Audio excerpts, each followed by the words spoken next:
In this lesson, we'll make another pass of dirt and decay before adding some additional damage to our main building. Okay, so in the last lesson I showed you how to begin kind of painting this overgrown foliage and vegetation on the building itself. And you can see here kind of what I've done in between lessons. I've really just populated the entire building with this vegetation. So I'm pretty happy with that for right now. And you know what? You may notice that I didn't spend a lot of time on this right-hand side of the building painting that vegetation. Well, why paint vegetation where it's just going to be covered up? So if you remember our notes that we made earlier on in this course, we talked about adding some mid-ground vegetation closer to the camera here, and that would essentially block out that area there. So I'm not going to paint vegetation in that area if we're just going to cover it up. That'd be a waste of time. So now, at this point, we still need to come in with, I think, another pass of dirt and grime on this building, because we've added some bodies, some masses to the building, and well, these masses would create shadows. Right now, to me, they feel a bit like they're floating in space. So let's go ahead and grab our brush tool with a keyboard shortcut B, and we'll come in here and let's do this under our dirt and decay layer. We'll go ahead and make another layer under here, and let's just call this one something like Building Dirt and Decay.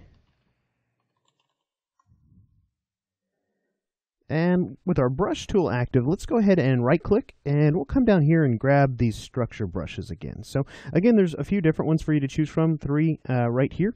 I'm going to go ahead and maybe start with this first one here, and I'm going to go ahead and set that to my eraser tool as well. So hitting the E key on my keyboard activates the eraser, so I'll cycle back and forth again between my brush tool and my eraser tool as we're coming in here to sort of paint this additional pass of dirt and grime. So let's go ahead and start kind of in this corner, this vicinity here, and we're going to need to pick some colors. Now, we've got some colors here in these areas that are kind of the base for the dirt and grime, but let's go ahead and start with one of those. We'll go ahead and hold the Alt key and sample some browns. Now, you can see here that if I were to sample maybe this gray as my foreground color down here, and then I hold down the Alt and I sample again, you've got this inner ring of this widget that comes up with your eyedropper tool.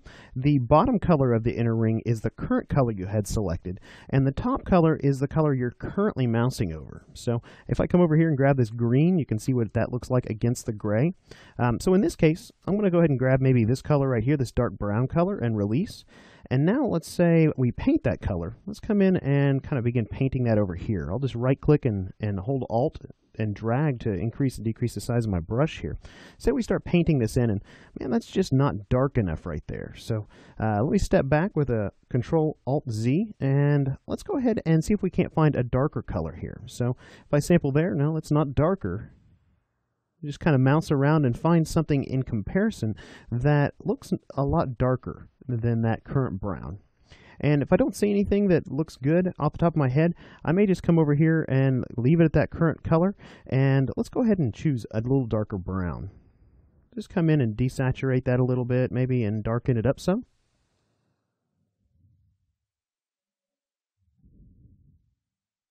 Sort of like that. We'll come in with our eraser tool and just kind of erase away at that.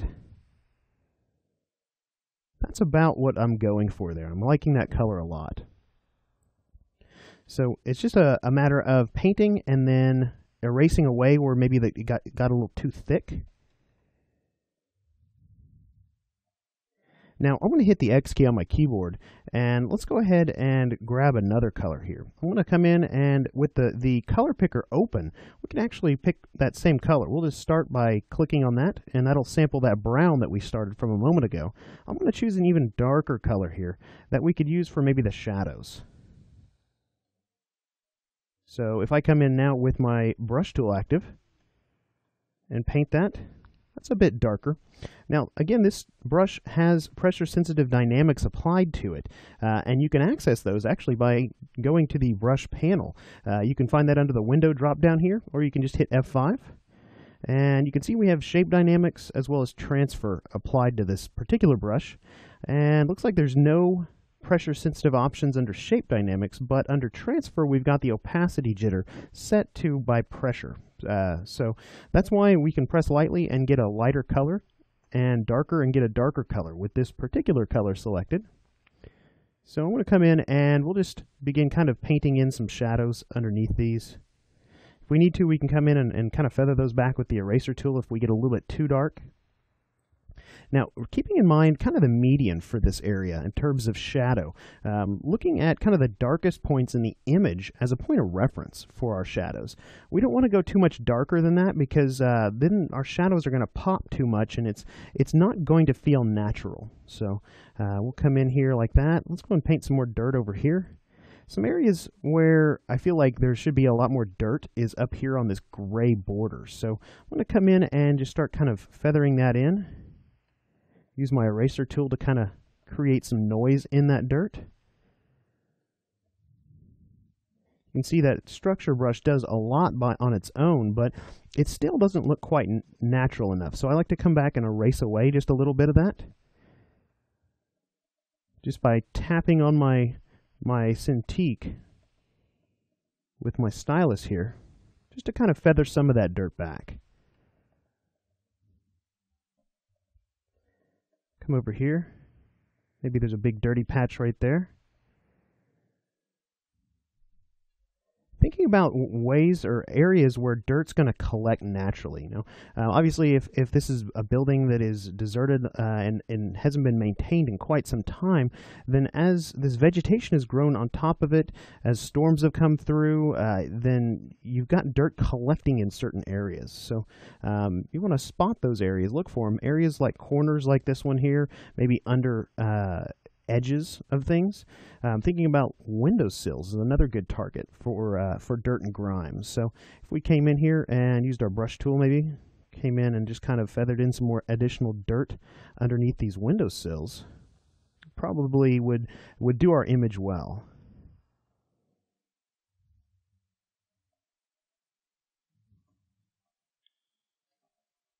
So you can see here what that's adding to the image. If I were to zoom out and kind of hide that layer, you can kind of see what this additional pass of dirt is doing for the image. It's starting to look pretty nice. Now, again, another area where you might target is kind of these edges where water would run off the building. So water is going to carry dirt with it as it comes off the building. So a lot of times you'll get things like stains that come off of a building where the water runs off over an edge like that. So now, another thing we're going to do, I'm going to go ahead and continue painting the dirt. That's a pretty repetitive process, so I'm not going to paint much more of that in this lesson, but I want to move on to the damage, the areas of damage. So let's go ahead and grab maybe a different brush here. Let's just go ahead and grab maybe this ink brush, which if we hit F5 and look at our dynamics, you can see here that we just have shape dynamics applied to this one. So the shape of my brush tip is controlled by my pen pressure. I can press really lightly and get a small diameter tip, and heavier to get a heavier diameter tip. And what I'd like to do is come in and begin to knock out some windows. So you can see here this side looks very new, very clean. So I want to come in and hold Alt using my brush. Actually, we just assigned that brush to our eraser. We'll go ahead and assign one to our brush tool. Let's come in and pick out a window here. Maybe we pick out these up here. So I'll sample this dark color right here because it looks like about the darkest value here. And if we're wanting to knock that window out, we'll just begin painting that value in. Now the bad thing about having shape dynamics turned on with your brush is that it makes holding down the shift key kind of a challenge. You get sort of a line like that. So I might just switch over to the hard round without the shape dynamics so I can come in and use my shift key and begin to sort of chisel out these windows, kind of along these aluminum edges. You know, and when you go in and knock out windows like this, think about maybe what caused that window to be knocked out. Thinking in terms of, was it a force from the inside of the building? What could have gone through it? Could have been, you know, a desk, a chair, something like that.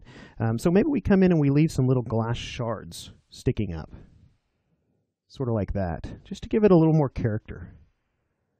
I mean, you can knock out windows all day long, but if you're just drawing squares, then it's probably not going to be as effective as it could be. So, you know, and these aluminum frames that go around the windows, don't be afraid to break one of those out as well. Maybe we come in and extend this damage up into the window above. kind of knocking out that aluminum frame.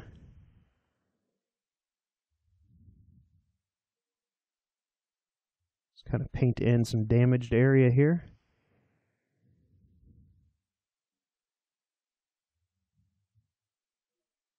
And thinking about glass and how it breaks, you're going to have lots of little sharp edges there. So, when we zoom out on that, that's actually starting to look pretty nice. There's a few areas or a few things that I might want to come in and touch up with that, but that's how I'm going to come in here, and I'm going to knock out several of the windows in this this building, just to give it, again, more of a destroyed look. So now the last thing I want to do really quickly before we wrap up this lesson is I want to focus on these areas on the lip up here. So thinking about kind of this area right here we've chiseled out, this is a nice damage, but if we chiseled this out, we're going to start to see depth of this this wall here in areas. So let's think about that. Maybe we can come over here and hold Alt and sample that gray color.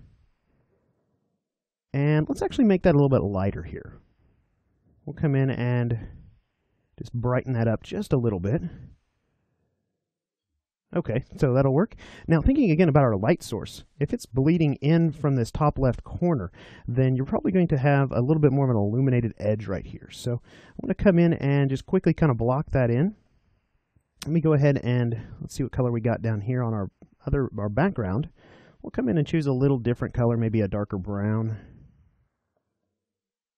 Just kind of, this might be a good opportunity to use our hard round opacity. So again, this is a hard round brush that has pressure sensitive opacity assigned to it.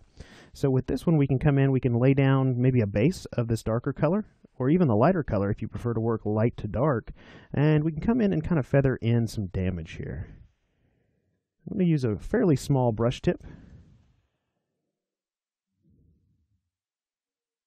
Thinking about what does this cracked concrete look like?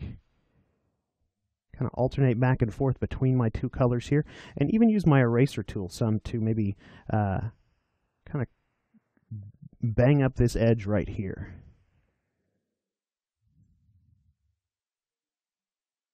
Sort of like that. Liking the look of that.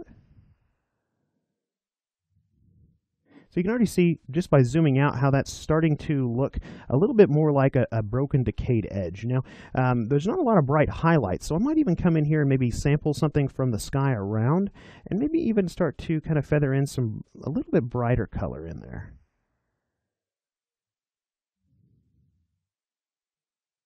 Just kind of incorporating the colors in the environment around. So maybe we come in and we grab a darker color. Let's grab this one here.